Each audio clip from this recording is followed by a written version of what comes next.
Boca para quê, pessoal? Bom, a nossa boca, ela faz parte do nosso sistema digestório e também do fonatório.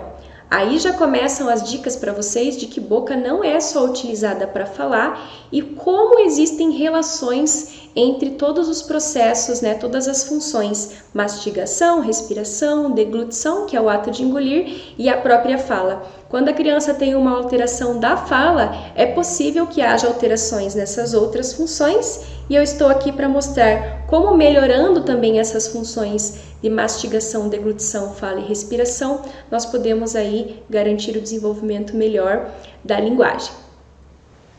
Bom, vamos ver um pouquinho da parte do sistema digestório. Então, dentro do sistema digestório, a boca tem a função de mastigação, de deglutição, que é o ato de deglutir, e também de sucção, sugar.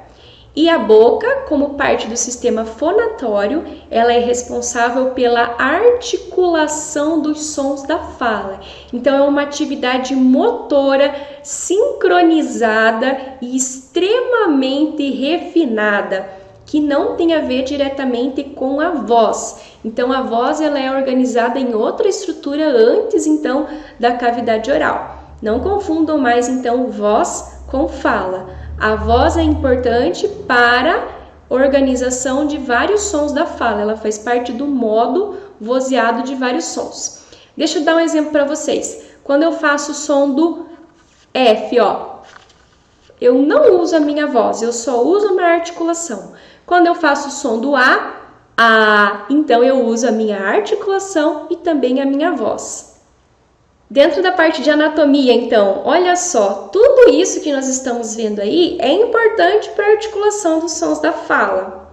Quando é bebezinho, não tem os dentes e o tamanho dessa estrutura também é menor. Isso vai influenciar também na capacidade articulatória dessa criança. Mas vamos para essas estruturas, então? Então, a criança tem os lábios superior e inferior, as gengivas, os rebordos alveolares ali, que é a parte de dentro da gengiva no céu da boca, o céu da boca duro, que é o palato duro, e o céu da boca mole, que é a estrutura lá atrás, mais macia, que gruda então a úvula, a famosa campainha. Lá atrás nós temos os pilares e bem lá no fundinho duas esferas ali que são as amígdalas, que ficam atrás então do palato mole e dos pilares. Nós temos a língua tem a parte do dorso, que é a parte de cima, e o assoalho, que é a parte, e a base da língua, que é a parte de baixo, que é onde fica então colocado ali o frênulo sublingual, que é uma estrutura que pode então prender a língua no caso da criança que tem a língua presa. Nós temos os dentes, temos as bochechas, que tem músculos muito importantes para o desenvolvimento da fala. O nosso sistema nasal também é importante para algumas questões da fala, mas basicamente nós vamos trabalhar então aí com essas estruturas de órgãos fonoarticulatórios. Assista esse vídeo quantas vezes for necessário para que você entenda isso e se torne aí participativo na aprendizagem de fala do seu filho. Boca fechada é bom para fala. Nossa, como assim boca fechada é bom para fala? O que isso significa? Significa que enquanto a pessoa não está fazendo nenhuma função, né, em relação à sua fala ou na área da alimentação, a postura adequada da sua boca é fechada. Por quê? Porque aí ela vai proporcionar a respiração nasal. Essa respiração nasal faz com que esse ar entre aquecido, umidificado e filtrado para nutrir o corpo da criança e todas as suas células com oxigênio de qualidade. Quando isso não acontece, quando esse ar começa a entrar pela boca por algum motivo, então essa estrutura da boca começa a ficar ressecada, perde sensibilidade e ela vai crescer com uma anatomia diferente que vai prejudicar, então, dentro desses três fatores, de falta de sensibilidade, de anatomia e também de falta de tônus, porque para você manter a boca fechada você vai fazer um esforço maior, vai ter dificuldades então articulatórias. Por isso que boca fechada é bom para a fala. Quando não tratada adequadamente, uma respiração oral, né, que é o caso das crianças que respiram pela boca porque estão com alguma obstrução no nariz, seja por alergias respiratórias, seja por adenoide, por infecções de amígdala, esses fatores, então a criança poderá desenvolver alterações na estrutura crâniofacial, ou seja, nos ossos da face. Quais são essas alterações? Uma face mais alongada, essa face vai crescer mais nesse sentido, porque a boca vai estar aberta. Vai ter uma má oclusão dentária, então esses dentes não vão fazer um encaixe que seja perfeito para fazer os processos de maceração, mastigação e de manter essa boca fechadinha. Mordidas cruzadas, né? Então desvio em relação às ATMs e essas alterações entre a dentição. Essas alterações ortodônticas variáveis vão interferir também na harmonia do sorriso, muitas vezes ocasionando dificuldades até sociais para a criança. Quem está falando isso, gente, não sou eu, é a Sociedade Brasileira de Pediatria, através de uma especialista em alergia e imunologia. Então, ela é coordenadora de um pronto-socorro pediátrico de um hospital, né, representando então a Sociedade Brasileira de Pediatria e mostrando para vocês por que respirar pelo nariz é importante para evitar então essas alterações.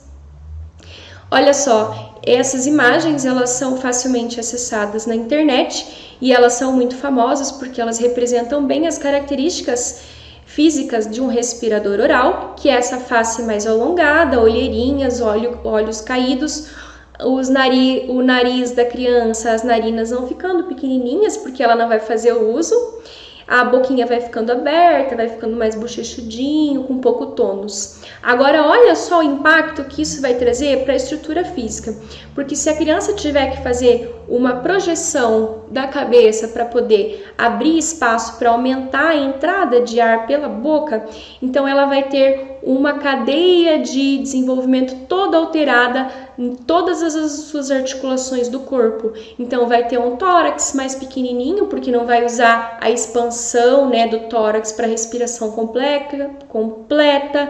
Vai ter aí alterações na estrutura do abdômen, as escápulas atrás vão estar aladas, ou seja, mais abertas, e a curvatura então dos ombros mais para baixo. Vai ter alterações de quadril, joelho e até na pisada. Então veja como respirar é importante e influencia em todo o seu desenvolvimento. Essa criança pode apresentar dificuldades psicomotoras para aprender a ter autonomia no dia a dia e também para participar de atividades físicas coletivas, esportes e até para leitura e escrita na escola. Então o prejuízo do respirador oral é muito grande. Essas anormalidades, então, causadas nas trocas gasosas, geram as crises de hipóxia. O que significa isso? Que a criança ela vai receber pouco oxigênio, ela vai mandar esse oxigênio mais para o coração, fazer o bombeamento dele para manter esse corpo vivo, mas não vai ter uma manutenção de oxigênio correta no seu cérebro, tendo hipóxia, falta de oxigenação cerebral. Isso vai atrapalhar muito a memória, o controle motor e a motivação dessa criança para ela aprender. É uma criança que, mesmo que a gente faça uma estimulação correta, a sua aprendizagem vai estar prejudicada e ela pode ser ainda julgada como uma criança preguiçosa, pouco inteligente ou até hiperativa e irritada. Então, o que é que nós devemos fazer, né? Para prevenir e fazer o combate, nós vamos identificar os sintomas dessas alterações. Então, primeiro, pai e mãe, você deve estar consciente, entender o que é uma respiração oral para observar isso no seu filho e para que quando nós façamos o currículo dele de técnicas de estímulo para o aprendizado da fala, ele realmente aprenda e se desenvolva a partir disso. Porque se ele tiver com alterações respiratórias ou outras alterações sensoriais, como a auditiva, que é o que você vai acompanhar numa outra videoaula, então essa criança também não vai estar aproveitando ao máximo os conteúdos que nós temos para apresentar para ela. Então você vai aprender a identificar os sintomas no seu filho, né, e ter a consciência de que ele apresenta essa respiração oral ou não, a identificar as causas e as medidas que são necessárias a médio, curto e longo prazo. Lembrando que quanto antes nós fizermos a identificação, menores as sequelas e menores as necessidades das medidas a médio e longo prazo. Então, quanto antes a gente resolver então essa respiração alterada, melhor para essa criança. Então, vamos lá. O que uma criança que tem respiração oral pode apresentar em relação aos seus sintomas ou sinais, né? Então, os sinais são aqueles que eu apresentei para vocês, que é alguma coisa que você pode ver na criança, né, fisicamente. Agora, os sintomas, que são comportamentos que ela vai apresentar, queixas, né? Cefaleia matinal, que é a dor de cabeça, dificuldade de despertar pela manhã, alterações de humor, déficit de atenção e hiperatividade, não orgânicos, mas causados pela essa alteração respiratória, dificuldades escolares, sonolência diurna, semiobstrução nasal, que é chamado também de rinorreia, infecções de vias aéreas superiores frequentes e dificuldade de deglutição ou a queda do apetite. Vamos conversar então sobre essas. Cefaleia matinal, por quê? É uma criança que passa a noite tendo microdespertares para desobstruir essa via aérea e manter-se oxigenada. Ela não entra no sono REM, né? E aí ela vai ter então vai ter dores de cabeça, até por conta de algum acúmulo de secreção ali na região dos seios nasais, que é onde temos a sinusite, mas não necessariamente ter uma sinusite. E isso também vai gerar nela, então, alterações de humor, sonolência diurna, dificuldades escolares, e ela vai acabar não tendo uma boa memorização do aprendizado que ela tiver em relação ao estímulo de fala. As alterações do humor, porque vai gerar mais irritabilidade, porque possivelmente ela apresenta, então, essa dificuldade respiratória. Se ela apresentar uma respiração ruidosa, imagine você vivendo uma vida com ruído de fundo, né? Um barulho que está sempre te acompanhando, o quanto isso pode não te irritar. Além do que, se a criança tiver obstrução de líquido ali dentro da orelha média, dentro da parte do canal do ouvido que está ligado ao nariz, ela vai viver com a sensação de um som abafado, ela tem que se esforçar muito mais mentalmente para compreender, e então ela tem irritabilidade mesmo, né? Pode estar com o nariz obstruído. E como é que a gente pode fazer para testar? Coloca um espelhinho aqui embaixo da criança, pede para ela fechar a boca e fazer uma respiração nasal. Você vai observar as nuvens de ar, né, que saem pelo nariz, né, por conta do calor, desse ar quente. E você vai observar se tem simetria, se os dois estão iguais, se um está menor ou se os dois estão muito pequenininhos, demonstrando que essa criança está com obstrução. Infecções de vias aéreas recorrentes. Além dela ser uma criança que tem esse nariz mais trancadinho, mais infecções de garganta, de ouvido, ou não, né? Ou uma criança totalmente silente. Como a qualidade de sono dela vai estar ruim, a imunidade dela também não vai ter uma boa manutenção. Então, é uma criança que vai ficar doente com mais facilidade. Isso vira, então, um ciclo vicioso.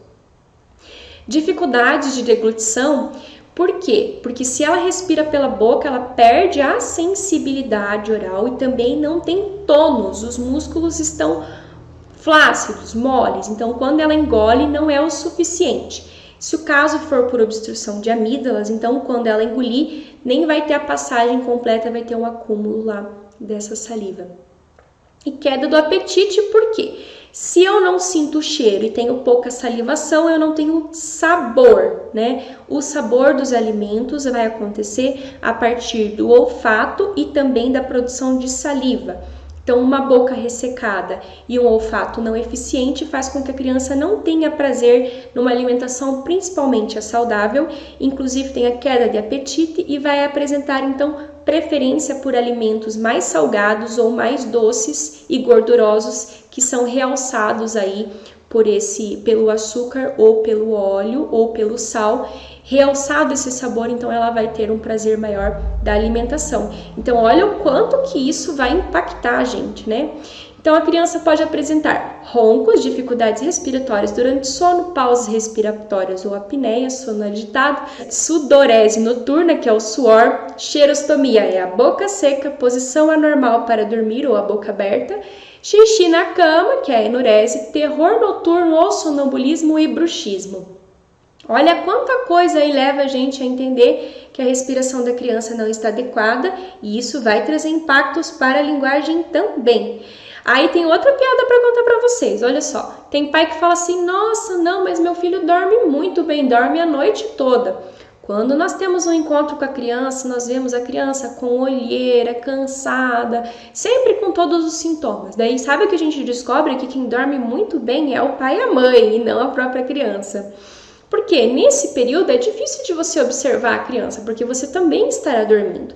Então existe uma estratégia que nós recomendamos, que ela não é 100% confiável, mas ela é apenas uma estratégia inicial, que é você instalar um aplicativo que vai aí controlar o sono durante a noite, captando ruídos noturnos no seu celular, e ele vai gravar aí os sons que a criança emite durante a noite para você ter um primeiro parâmetro.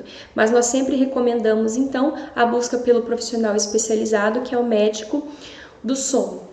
Quem vai causar então essas alterações são os vilões, que vocês já conhecem aqui do trabalho da Fada Fala, que é o carnes esponjosas, que é a adenoide ou a hipertrofia de tonsilas faríngeas, que é uma obstrução do nariz. Então algo cresce ali no nariz e impede a passagem do ar, fazendo com que esse ar seja desviado pela boca. O outro vilão vai ser a amígdala da onça, que é a amiga da onça, né? Essa hipertrofia de amígdalas, né? Então o crescimento dessa amígdala também vai fazer com que a criança tenha que abrir mais essa boca para respirar. O meleca catarrolis, que serão as secreções, né? Resfriados e alergias respiratórias. E como que nós podemos então fazer a prevenção e o combate, né? Quais são as poções mágicas que nós teremos para fazer essa prevenção e combate? Primeiro, consciência. Precisamos ter consciência, precisamos olhar para essas alterações, precisamos entender que elas existem e precisam ser combatidas. Você quer resultado? Então precisa olhar para isso. Isso é um grande fator de não apresentar resultado na evolução e desenvolvimento da fala e da aprendizagem. Quer resultado? Tem que observar. Higiene nasal diária é algo super importante. Então, crianças que já têm fatores de risco, alérgicas, né, tem que fazer higiene nasal com frequência. Então, com soro fisiológico, aplicação desse soro. Tem técnicas com seringa, técnicas com lotas, que são muito eficientes. Isso vai promover também a hidratação da estrutura do nariz. E também vamos para a prevenção eliminar fatores alergênicos. Se a criança tem uma intolerância à lactose, se você entupir ela de leite, ela vai aumentar as secreções. Ou mesmo uma criança que não apresenta, e se consumir excessivamente o leite, ela vai ter um aumento das secreções. Na criança que já é alérgica respiratória. Outra questão. Animais, de repente, em casa, sem uma higiene adequada. Não é só a questão do animal, mas a higiene desse animal, né? Eliminar, então, carpês, né? Ter uma rotina de higiene da casa, dos armários, evitar ter bichos de pelúcias, fazer a higiene, então, dos sofás, dos travesseiros, trocar os travesseiros. Tudo isso aí vai fazer parte das poções mágicas que vão ajudar a gente a prevenir e controlar os fatores aí, os vilões que vão atrapalhar o desenvolvimento da linguagem. Então, muita atenção, gente. Se nós estamos aqui juntos, é para combatermos de forma integrada.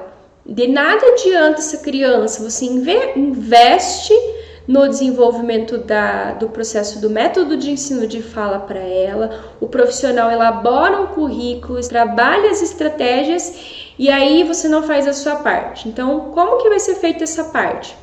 Quem que é essa equipe que vai trabalhar com essa criança para eliminar todos esses fatores? Então, vai ser o otorrinolaringologista, que é o nosso grande amigo, que deve fazer o acompanhamento dessa criança desde o início da avaliação. Se a gente percebe que é uma criança de risco, que apresenta essas características, possivelmente vai ter um acompanhamento frequente de 3 em 3 meses, por 1 ano, para a gente entender como é que é o ano dessa criança dentro de fatores sazonais.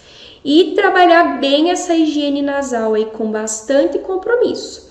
Porque nós que estamos trabalhando ali com a parte da estimulação, nós sabemos exatamente quando a criança tem os altos e baixos em relação à parte respiratória. Só que se a família não está consciente, aí não vamos ter resultados. E nós queremos resultado o quanto antes, para otimizar o seu tempo e também para melhorar a qualidade de vida dessa criança, que ela se comunique aí, interaja socialmente, esteja super feliz. Beijos mágicos para vocês e até o próximo vídeo.